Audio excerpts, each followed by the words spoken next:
Olá, nosso Cultura-se de volta aqui na TVC, no formato novo, obedecendo às orientações de isolamento social. Espero que você esteja seguindo aí também. E já que eu estou toda semana na casa de vocês, dessa vez eu convido vocês para chegarem aqui na minha casa, fiquem à vontade, sejam bem-vindos. Além do local diferente, o programa também tem uma novidade. A gente vai exibir os projetos que foram selecionados no edital Festival Cultura Dentro de Casa da Secult. Dos mais de 1.700 inscritos, 400 foram escolhidos. Um investimento de cerca de R$1 milhão. Para explicar para a gente um pouco da importância de uma iniciativa como essa, eu conversei com o secretário da Cultura do Ceará, Fabiano dos Santos. Confere só. Secretário Fabiano dos Santos, secretário da Cultura do Ceará, muito bem-vindo aqui ao nosso Cultura, esse nosso Cultura especial agora, nessa edição do Festival Dentro de Casa. Muito bem-vindo, muito obrigado pela sua presença. Eu que agradeço, Bruno. É bom estar aqui contigo outra vez, mas agora num outro cenário, em um outro contexto. Aqui. Secretário, vamos falar um pouco, né, assim, de qual a avaliação que a gente já pode fazer. A gente já está em um bom período desde que começou a pandemia, desde que começou todo esse processo. Qual a avaliação que a gente pode fazer para as pessoas que estão em casa entenderem um pouco da importância desse edital e desse projeto? Qual o tamanho do impacto da pandemia no setor da cultura aqui, não só no Ceará, mas também no Brasil? É um impacto tremendo, né? Vale salientar, primeiro, a própria mobilização e articulação da sociedade civil. A Secretaria da Cultura ela recebeu cartas dos fóruns de linguagens, dos segmentos culturais. Recebemos uma carta muito importante do Fórum de Teatro, e também do Movimento do Teatro Político, o Fórum dos Produtores Culturais e da Rede dos Trabalhadores da Cultura, onde sinalizava ali para a Secretaria uma demanda, uma pauta, ali, uma agenda importante, que tinha desde uma ação mais imediata de fomentar conteúdos digitais, né, para plataformas e meios distintos, conteúdos artísticos para plataformas digitais. Uma outra ação que era a importância da permanência da programação cultural dos equipamentos, agora de um outro formato, online. Uma outra agenda que era mais voltada para assistência social, digamos assim, como é que a gente poderia ter uma articulação e o governo ter ações voltadas para a proteção social dos trabalhadores, né? Então, no primeiro momento, a Secretaria da Cultura lançou o edital Festival Cultura Dentro de Casa, que é voltado para fomentar exatamente os conteúdos artísticos para difusão nessas plataformas digitais, os meios de comunicação diversos. Inclusive, a TVC, junto com a Secretaria da Cultura, estabeleceu uma parceria também para difusão do festival na rede, né? Então, e que, ao mesmo tempo, o edital ele cumpre um papel social, né, econômico e humano.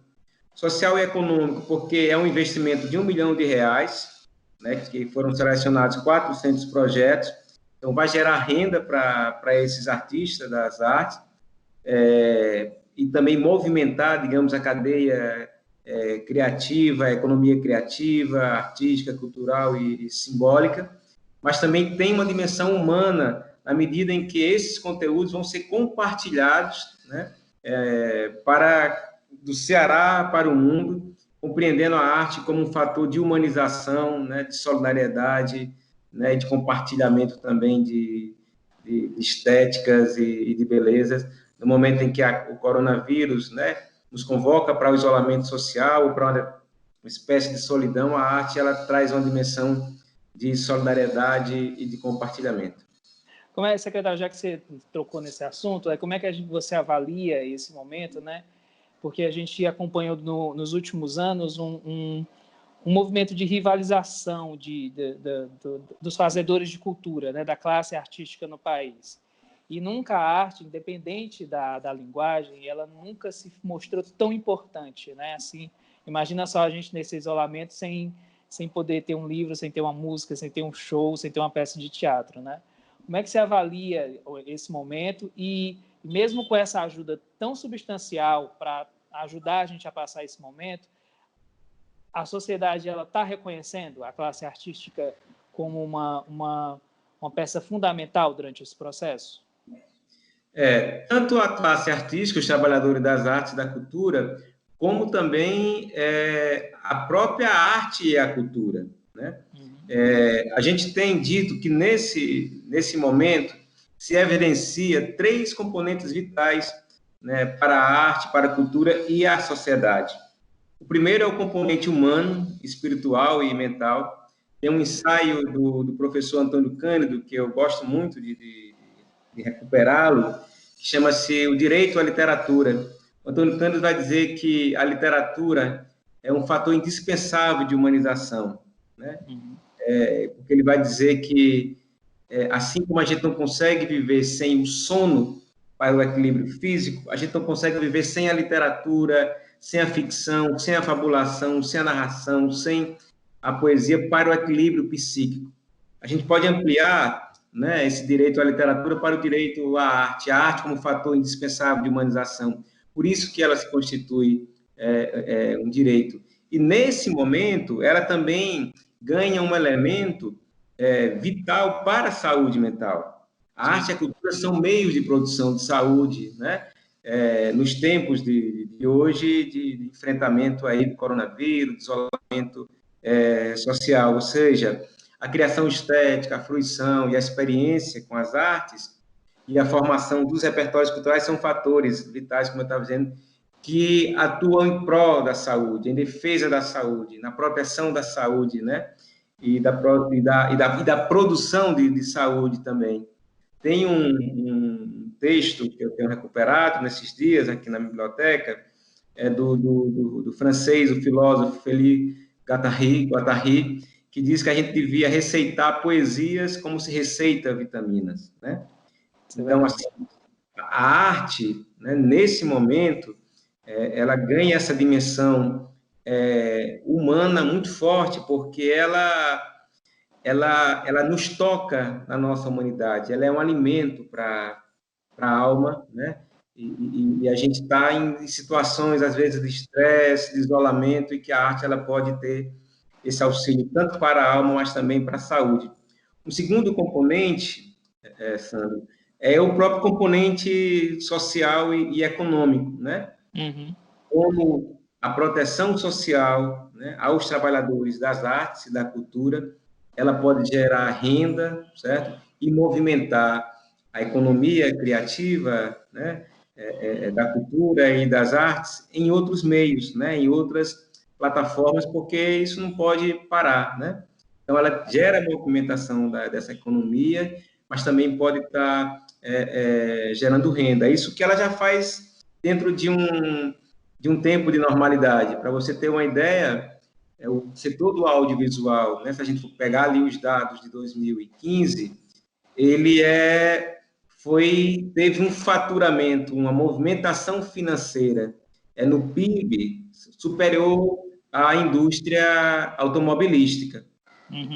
Foi de 23 bilhões naquele ano, e o setor do audiovisual foi de 25 bilhões, gerando emprego e renda de uma forma muito expressiva. Então, esse componente econômico, esse componente social, ele é vital, né? Daí a defesa também da proteção social aos trabalhadores das artes e da cultura. E o outro componente é um componente nato das artes e da cultura, que é o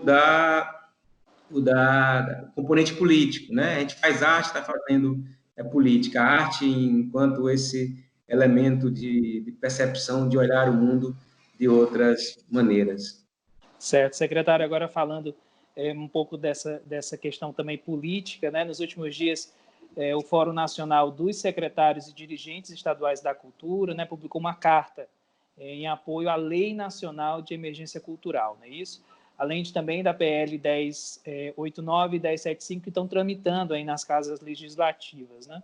Qual a avaliação que se pode fazer do apoio que vem sendo dado para esse setor, que, como você mesmo falou, é tão importante e tem, de fato, uma contribuição enorme aí no que se gera de riqueza do país?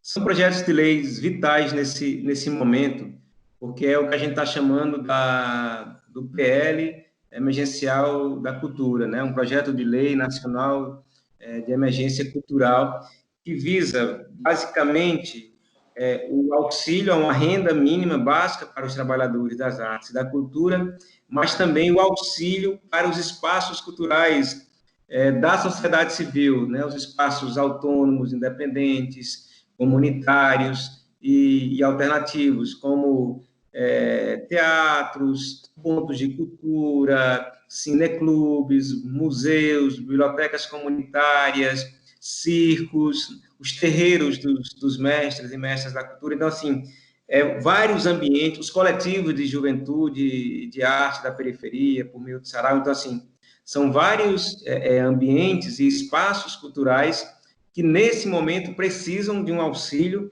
no sentido de como eles podem estar se mantendo para que a gente possa ter, né, um reflorescimento, né, um renascimento, inclusive do convívio social, também através desse componente da arte e da cultura tão vital para a sociedade. Ok, então, secretário, eu queria agradecer a sua presença, a presença virtual aqui no nosso programa de hoje. A gente está aí iniciando esse momento aí dessa parceria que a gente vai mostrar algumas coisas do que foram aí escolhidas por vocês no edital, né, do Festival Cultura Dentro de Casa. Quero agradecer a sua presença e vamos lá, vamos seguir, vamos ver e pedir, né, para que esse momento passe logo, não é isso? Exatamente. E nesse sentido, Bruno, se você permite, só dar uma informação importante.